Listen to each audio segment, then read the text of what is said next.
Mr. Nolan, it's my pleasure to have this conversation with you. Can you say hello to our audience of China Movie Channel? Hello to China Movie. Sorry. Hello to China Movie Channel. I'm Christopher Nolan, the director of Oppenheimer. I'm very happy to be joining you.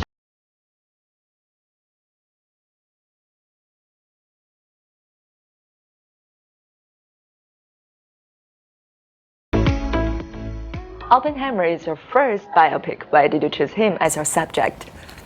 I've been interested in Oppenheimer for a while. I think Oppenheimer's story is one of the most dramatic stories that I've ever heard of. The stakes are so high. This is a person who changed the world forever. Like it or not, we live in his world. And so it was a story that hadn't been told on the big screen. And as a filmmaker, that's the kind of opportunity you're looking for.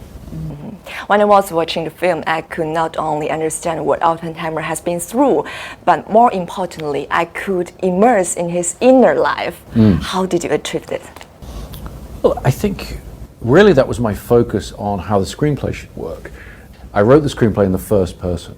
You know, instead of saying Oppenheimer comes in and Oppenheimer sits at his desk, I would say I come in and I sit at my desk. And in that way, I was living in his head as I was writing the script. And everyone I showed the script to understood that that's the point of view, that we're taking of the character. So when I showed the script to Cillian, he immediately could tell that was how we were going to approach the storytelling.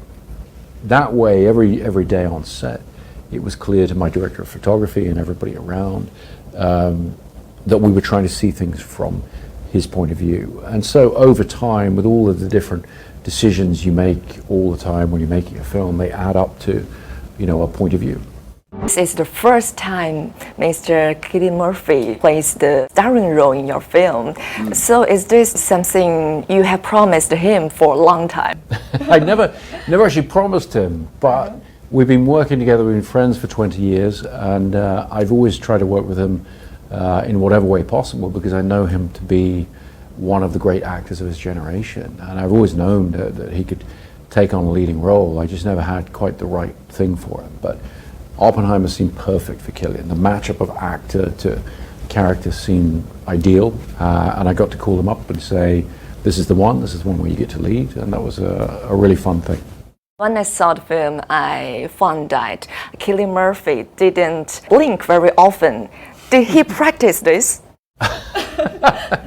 I don't know if he blinks less than other people, but he certainly has a very intense stare, and that's one of the reasons why he seemed perfect, because the real Oppenheimer had a famously intense blue-eyed stare, much like Cillian. And I think that the wonderful thing with Cillian's eyes, with his demeanor, is he's very empathetic, so he can really put people into Oppenheimer's shoes and experience the story from his point of view. You and Cillian Murphy must have talked about Oppenheimer, the person, a lot. What was the most important common ground you and Murphy had about him? I think the most important thing was we both were in agreement that we didn't want some kind of impersonation of the real man. We needed this Oppenheimer to be our interpretation of the man. We're not making a documentary. We're not trying to imitate real life. We're trying to express what we see as the truth of his story in a dramatic fashion. After Oppenheimer, what do you think Cillian Murphy get from you? I mean, with Cillian, I worked with him a long time, so there's a lot of trust. We're friends, we have an ease of communication, we've been through a lot together, and that helps. And so I think he was confident to go into this process, a very difficult role, but he felt confident taking it on. He felt, I think, he trusted that I would be there for him, when he needed me, which I was.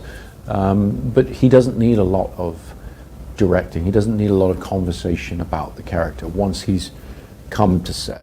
Build a town, build it fast. If we don't let scientists bring their families, we'll never get the best. You can't do in your head. We can't end this war, but it might start a chain reaction. It would ignite the atmosphere. This time you shot the Trinity-tized scene without using CGI. How long did it take you to prepare?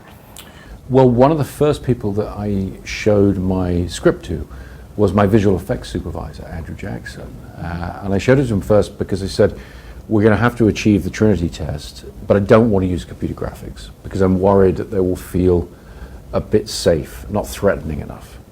Even though they're very versatile, you can do anything with computer graphics, but it's animation, so it tends to feel a little unreal. We wanted real things we could photograph. And I also wanted it to relate to the images that he sees in his mind of the atomic world, the quantum world, these things that develop over time. And so Andrew went away and spent many months trying different experiments with different things, some very small, some very large, that we could photograph to represent all of these different things about fission, about the atomic state, about the bomb. And over time we developed a library of techniques that were used. And so it was a very long process coming up with the answers to those solutions. But what it meant was that everything in the film, on some level, is something that we could actually photograph. And in that way, I think the imagery he was able to come up with is both beautiful and terrifying. And that's what we were looking for.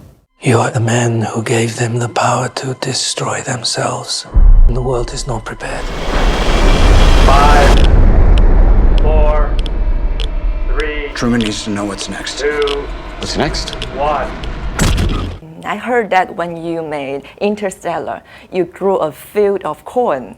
Is that field still there? And no, it got harvested that year, and we actually made money on it. So it cost us a certain amount to rent the fields from the farmer.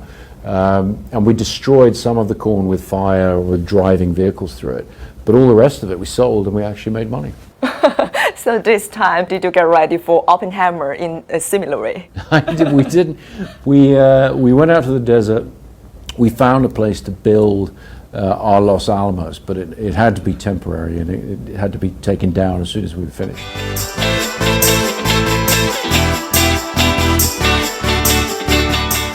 This is the first time you visit China in 6 years. It's been 6 years since we were able to be here. I'm looking forward to trying any recommendations you have. Did you try it? I tried the ice cream version. I don't know if that counts. They make an ice cream with that flavor, and it was interesting.